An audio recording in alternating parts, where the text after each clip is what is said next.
So manufacturing companies have started to recover in 2022.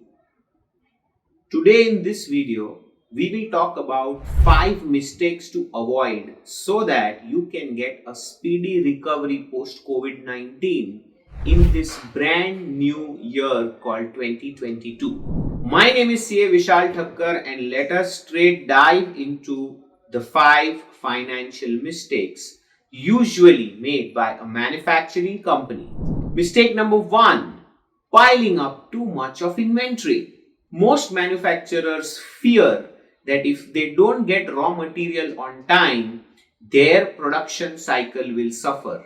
Hence, they end up with too much of inventory in their warehouse and block a lot of precious cash in that process. Financial mistake number 2, accepting orders just to run the factory.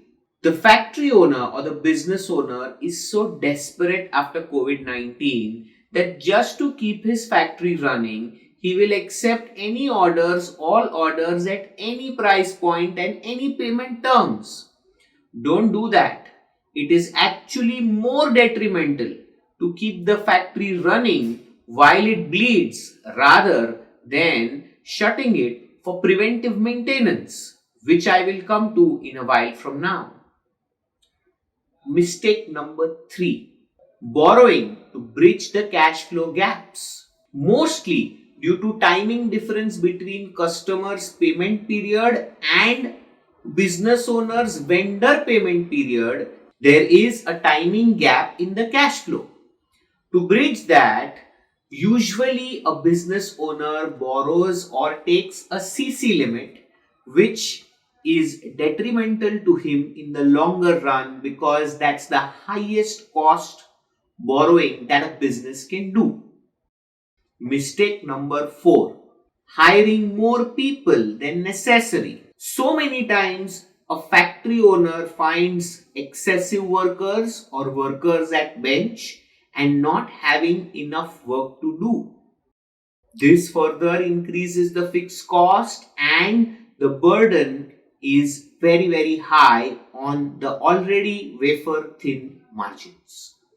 Financial mistake number 5, not investing enough time and resources in preventive maintenance. If a business owner utilizes the free time or the downtime for the purpose of carrying out the preventive maintenance of the factory, then the eventual repairs and maintenance cost can be brought down drastically, which is linked to my second point of accepting orders at any price to run the factory.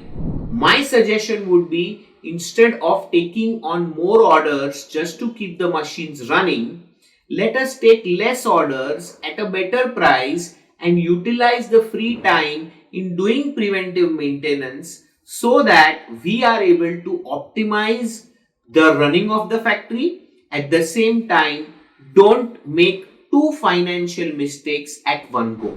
Let me know what other financial mistakes that manufacturing entities commit on the finance side. If you wish to know the solutions, keep watching this space. I await your comments in the comment section.